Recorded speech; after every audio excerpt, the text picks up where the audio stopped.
Police विभागात एकदा खुर्ची मिळाली की काही निरीक्षक ती सोडायला तयारच नसतात। पदोन्नती मिळाली तरी नकार दिला जातो। पण आता अशा अधिकाऱ्यांवर कडक कारवाई होणार आहे। पोलीस महासंचालक कार्यालयाने 75 निरीक्षकांची यादी जाहीर केली आहे। ज्यांची पदोन्नती नाकारली त्यांना साइड पोस्टिंग, पुढील 2 वर्ष बढतीपासून वंचित ठेवणे आणि वेतन आयोगाचे फायदे नाकारण्याचे आदेश देण्यात आले आहेत। शासन निर्णयानुसार ही कारवाई अनिवार्य असून याची जबाबदारी संबंधित घटक प्रमुखांवरच राहणार आहे।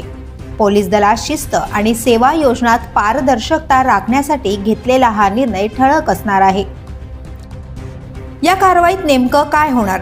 जर एखाद्या अधिकाऱ्यानं निवड झाल्यानंतर किंवा तत्पूर्वी पदोन्नती नाकारली तर त्याचे नाव पुढील 2 वर्षांपर्यंतच्या पदोन्नती यादीतून वगळलं जाईल।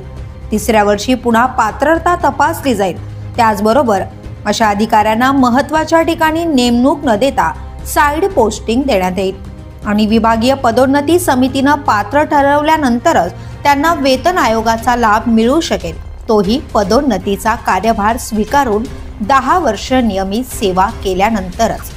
पोलीस दलात वाढत्या अनास्थेला चाप बसावा आणि शिस्तबद्धतेला चालना मिळावी यासाठी ही कारवाई महत्त्वाची ठरणार आहे।